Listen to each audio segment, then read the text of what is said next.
ഹുമാഷേ, yes, Trump ശരിക്കും ഇന്ത്യക്ക് കീഴടങ്ങുകയാണ്.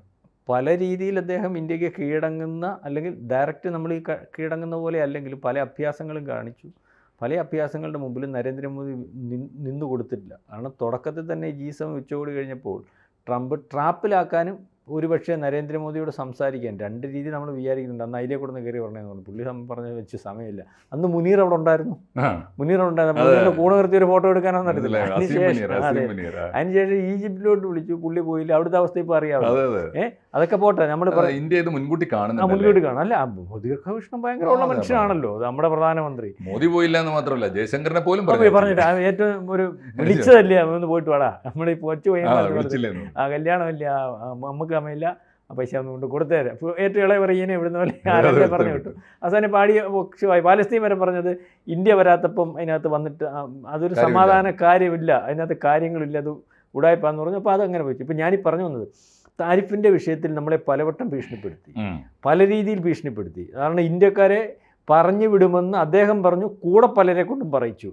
അപ്പം എല്ലാ രീതിയിലും അതിനുശേഷം അദ്ദേഹം നമ്മൾക്കെതിരെ എടുത്ത നടപടികളൊക്കെ അറിയാവുന്നവർ തെറ്റാണെന്ന് പറയുന്നത് അതേ രൂപത്തിൽ ശരിവെക്കുന്ന കാര്യങ്ങളെ ഇപ്പോൾ വന്നിട്ടുള്ളൂ. താരിഫിനകത്ത് 70 ലക്ഷം പേര് തെരുവിലാണ്. പണപ്പെരുപ്പം വളരെ കൂടുതലാണ്.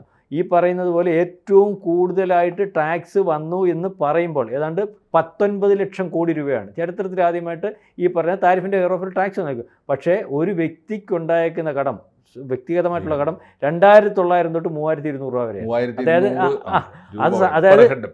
Per head. അത് താഴെ തട്ടിൽ പണപ്പെരുപ്പം കൂടുന്നു. എവിടെ ചെന്ന് അഡ്ജസ്റ്റ് ചെയ്യും? തൊലം ചെയ്യുമ്പോൾ ഇന്ത്യയിൽ ലോകത്തിൽ ഇപ്പോൾ ഏറ്റവും കൂടുതൽ ആൾക്കാർ തമ്മിലുള്ള അന്തരം കുറവുള്ള രാജ്യമായിട്ട് ഇന്ത്യ മാറുന്നു. അതായത് സ്ട്രോങ് എക്കണോമി, ഏറ്റവും റൈറ്റായിട്ട്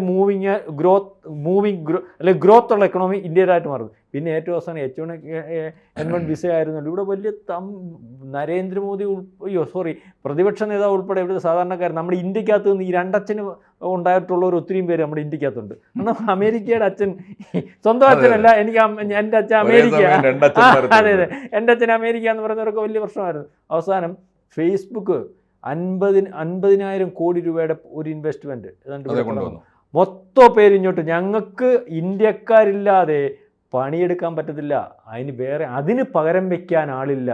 സാറേ, ഇന്ത്യയുടെ ഒരു പോക്ക്. അത് ഇദ്ദേഹം ചെന്നിട്ട് ഈ സംഭവം ചെന്നിട്ട് യൂറോപ്പിൽ നിന്ന് പിടിക്കാൻ നോക്കൂ. യൂറോപ്യൻ രാജ്യങ്ങളിൽ ആളില്ല. അവിടെ ഇപ്പം അവിടുത്തെ വർക്കിന് വേണ്ടിയുള്ള ചെറുപ്പക്കാരില്ല. GCC രാജ്യങ്ങളുടെ അവസ്ഥ ഇന്ത്യക്കാരെ വെച്ചാണ് ചെയ്യുന്നത്. ജപ്പാൻ പോലുള്ള രാജ്യത്ത് പ്രായമായവർ കൂടുന്ന ചെറുപ്പക്കാരില്ല. ഇവിടുത്തെ ഗുണമെന്ന് പറഞ്ഞാൽ ഇപ്പം ഏറ്റവും കൂടുതൽ സ്റ്റാർട്ടപ്പുകൾ ഇവിടെ വരുന്നു. ഇവിടുത്തെ കഴിഞ്ഞ ദിവസത്തെ സർവേ എന്ന് പറയും, ഇന്ത്യയുടെ പുരോഗമനം എന്തോന്നറിയാമോ? ഈ പറയുന്നത് 28 വയസ്സിനും 40-നും ഇടയ്ക്കുള്ള 62% പേരാണ്. ഇവനാണ് അടുത്ത ഗ്രോത്തും കൊണ്ടുവരുന്നത് IMFിൻ്റെ കണ്ടെത്തൽ. അപ്പം ഇയാൾ വടിയും കുടയും വെച്ചിട്ട് കീഴടങ്ങിയിട്ടുള്ള റിപ്പോർട്ട്. അതായത് നമ്മുടെ തൊഴിലാളികളുടെ മുമ്പിൽ അതായത് കീഴടങ്ങിയെന്നാണ് ഇപ്പം ട്രംപ് തല കുനിച്ച് കീഴടങ്ങി. ട്രംപ് വന്ന് പറയട്ടെ, നീ ഇവിടെ വന്നിട്ട് തെറ്റ് പറ്റിയെന്ന് പല രാജ്യങ്ങളും നമ്മുടെ അടുത്ത് പറഞ്ഞിട്ടുണ്ട്. ഓർമ്മയുണ്ടോ? മാലിദ്വീപ് പറഞ്ഞു, ശ്രീലങ്ക പറഞ്ഞു, ബംഗ്ലാദേശ് അടുത്ത നിമിഷങ്ങളിൽ തന്നെ പറയാൻ പോകുന്നു. ഇദ്ദേഹം വന്ന് പറയുന്നൊരവസ്ഥയിലേക്ക് വരും. പലവട്ടം നോക്കിയിട്ട് നടന്നില്ല. നരേന്ദ്രമോദിയായിട്ട് നടക്കുന്നത് നമുക്ക് അഭിമാനിക്കാം സാറേ. ഇപ്പം നരേന്ദ്രമോദിയോ രാഹുൽ ഗാന്ധിയോ ഒന്നും അല്ല നമ്മുടെ. ആരാണ് നമ്മളെ നയിക്കുന്നത്?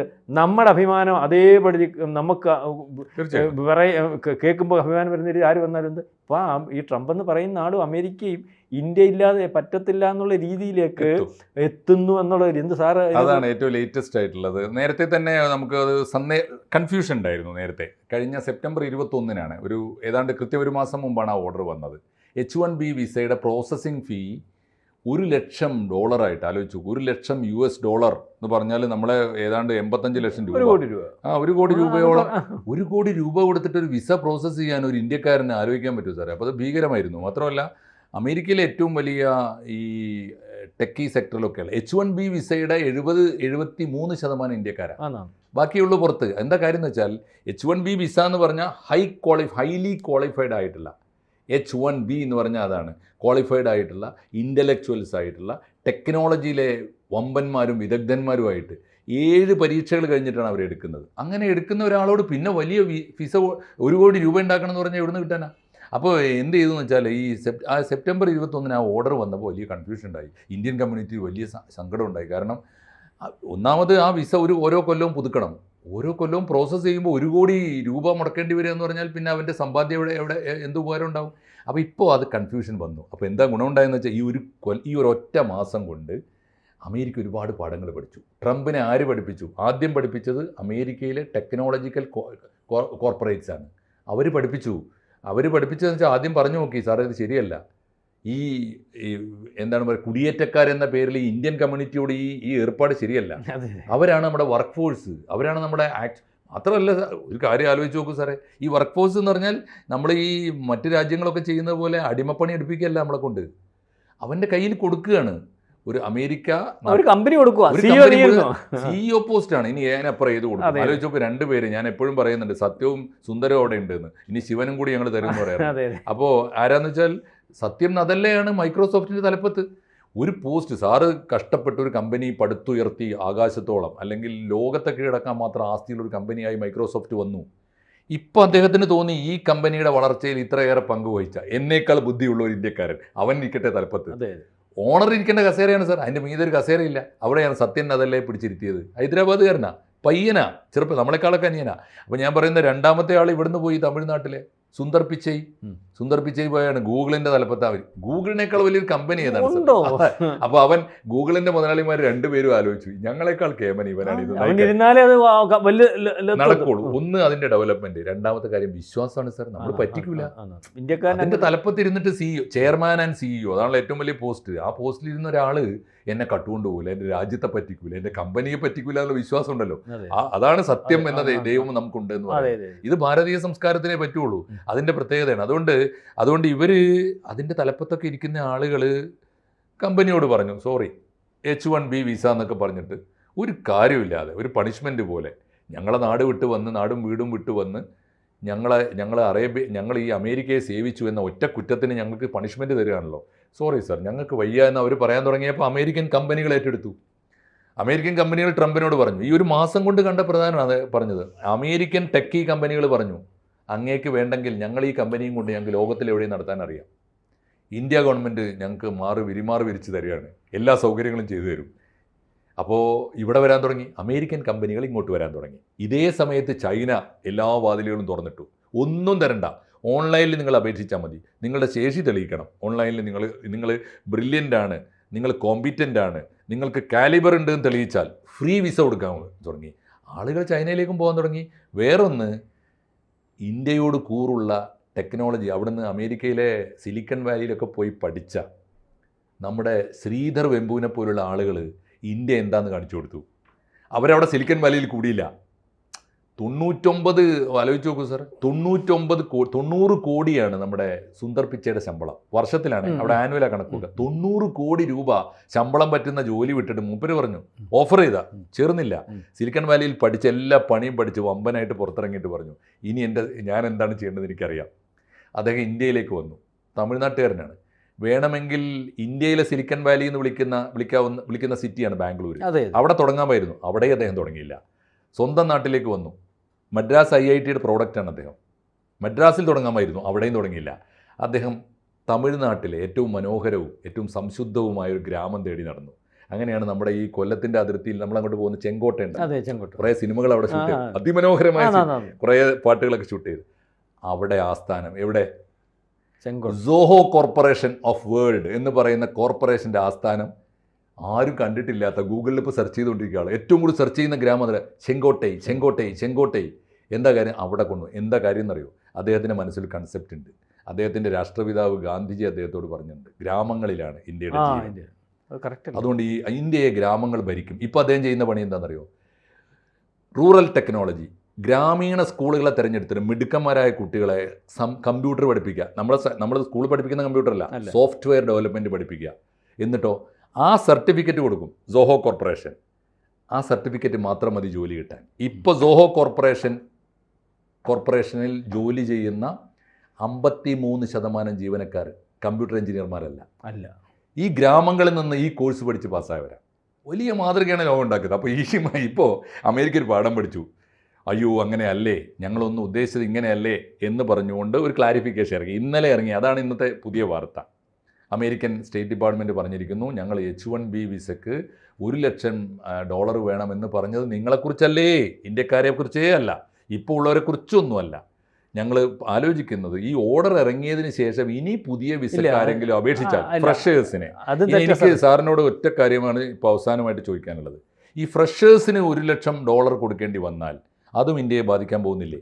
അതും അദ്ദേഹം മാറ്റേണ്ടി വരും. അത് ഫ്രഷേഴ്സിന് എന്ന് പറഞ്ഞിട്ടില്ല, ഞങ്ങൾ പറഞ്ഞു പോയി, അബദ്ധം പറ്റിപ്പോയി. ഇപ്പം ഇപ്പം സാറേ ഇതിനകത്ത് വന്നൊരു കുഴപ്പമെന്ന് പറഞ്ഞാൽ എന്താണെന്നറിയോ? ഈ സാറ് പറഞ്ഞല്ലേ 1,00,000 കോടി എന്ന് പറഞ്ഞാൽ ഇത് ഈ പറയുന്ന ഈ മിടുക്കന്മാരെ വിസ ഫ്രീ വിസയാണ്, ആ പൈസ കമ്പനിയായിരുന്നു അടയ്ക്കുന്നത്. ഇപ്പോൾ ഫേസ്ബുക്കാണ് എടുക്കുന്നെങ്കിൽ, മൈക്രോസോഫ്റ്റാണ് എടുക്കുന്നെങ്കിൽ, അല്ലെങ്കിൽ ഗൂഗിളാണ് എടുക്കുന്നെങ്കിൽ ഈ പൈസ അടച്ചിട്ടാണ്, ഇൻ്റർവ്യൂ മാത്രമേ ഉള്ളൂ, പൈസ അവരടയ്ക്കുന്നത്, അവർക്കായി ബാധ്യത വന്നത്. അപ്പോൾ അവർ പറഞ്ഞു, മാത്രമല്ല പുറംതിരിഞ്ഞ് നിന്നു നമ്മുടെ ഇന്ത്യക്കാർ. സാറ് മനസ്സിലായി, ഞങ്ങൾ വരുന്നില്ലപ്പാ. അപ്പം വിളിക്കുക, യൂറോപ്പുകാർ വിളിക്കുക, വന്നാട്ട് അന്ന് ഈ തലമണ്ട ഉള്ളവനും കഴിവുള്ളവനും കാര്യശേഷി ഉള്ളവനും കാര്യശേഷി ഉള്ളവനും അവിടെ ഉള്ളൂ. ഇപ്പം ഇവിടുത്തെ ഒരു കുഴപ്പം എന്താണെന്ന് പറയുക, പണ്ട് അമേരിക്കയിലൊന്ന് പോണേ, യൂറോപ്പിലൊന്ന് പോണേ, ബ്രിട്ടനിലൊന്ന് പോണേ, ഇവിടുത്തെ സ്ഥിതി മാറി. ഇപ്പൊ ഈ പറഞ്ഞവർക്കൊക്കെ, സാർ ഇപ്പൊ സോഹയുടെ കാര്യം പറഞ്ഞില്ലേ, ഈ പറഞ്ഞവർക്കൊക്കെ വേണ്ടത് ഒരുക്കിയിരിക്കുക ഇന്ത്യ നിന്നാ മതിയെന്ന് അവർക്ക് മനസ്സിലായി. അത് മനസ്സിലായി, വേണ്ടത് ഒരുക്കി. കാരണം എല്ലാ രീതിയിലും എല്ലാ കാര്യങ്ങളും നടപ്പാക്കാനുള്ള സംവിധാനങ്ങൾ ഒരുക്കി ഇന്ത്യ. അതാണ് ഇന്ത്യയുടെ ഡെവലപ്മെന്റ് എന്ന് പറഞ്ഞാൽ. ഈ $1,00,000 കൊടുത്ത് ഫ്രഷേഴ്സ് പോലും പോകത്തില്ല എന്ന് പറഞ്ഞാൽ ഇനി അവർക്ക് ആവശ്യമുണ്ടല്ലോ, കമ്പനിയുടെ ഡെവലപ്മെന്റ്സിന് ആവശ്യമുണ്ടല്ലോ, ആൾക്കാരെ വേണമല്ലോ, കഴിവുള്ളവനെ വേണമല്ലോ. അത് ഇന്ത്യയിൽ മാത്രമേ ഉള്ളൂ. സാറ് പറയുന്നത് അല്ലെങ്കിൽ എന്താ പറയാ, മുൻകൂട്ടി പ്രവചിക്കുന്നത് ആ ക്ലോസും കൂടി പിൻവലിക്കേണ്ടി വരും. അല്ലെങ്കിൽ അയാൾക്ക് പറ്റാൻ പോകുന്ന അബദ്ധം ഇപ്പം അയാൾക്ക് പറ്റുന്നു എന്ന് അദ്ദേഹത്തിന് ബോധ്യം വന്ന അബദ്ധം എന്താണെന്നറിയോ? കമ്പനിക്കാർ പോലും ഇനി അമേരിക്കയിൽ കാണത്തില്ല. അമേരിക്കയിൽ നിലവിൽ നിൽക്കുന്ന, അമേരിക്കയുടെ ഭാഗമായിട്ട് നിൽക്കുന്ന അമേരിക്കക്കാർ നടത്തുന്ന കമ്പനി പോലും ഒരുപക്ഷെ ഇന്ത്യയിലേക്ക് ഈ പറയുന്ന ഉദ്യോഗാർത്ഥികൾക്ക് വേണ്ടി കമ്പനി മാറ്റി സ്ഥാപിക്കേണ്ടി വരും. അല്ലെങ്കിൽ ആ കമ്പനി നടത്താൻ പറ്റത്തില്ല, ഔട്ട്സോഴ്സിങ് നടത്താൻ പറ്റത്തില്ല. ഇതുപോലെ ജീവനക്കാരില്ല. അതേ രീതിയിൽ ഇന്ത്യയെ മാത്രം ആശ്രയിക്കുന്ന ഒരു ലോകക്രമം സാറ് വിചാരിക്കുന്നത് പോലെയല്ല. ഇവിടുത്തെ 140 കോടി ജനത്തിന് ഉള്ളത് നമുക്കിപ്പോൾ അഭിമാനമാണ്. ചൈനക്കാരൻ അവൻ്റെ ഒരു തീരുമാനം ഇനിയും കറക്റ്റ് ചെയ്ത് പറഞ്ഞെങ്കിൽ 40 കൊല്ലം എടുക്കും. കാരണം ഒരു കുഞ്ഞു മതി എന്നുള്ളത്. ഇപ്പോൾ അത് മാറ്റി ആവശ്യം പോലെ പ്രസവിച്ചോളാം. ഇവിടെ RSS കഴിഞ്ഞ ദിവസം പറഞ്ഞു, ഇവിടെ വേറെ ചില സാധനങ്ങൾ ഉണ്ടായിരുന്നില്ല, ചിലർക്ക് കൊച്ചുങ്ങൾ കൂടുതലുണ്ടാകുന്നു, ചിലർക്ക് കൊച്ചുങ്ങൾ.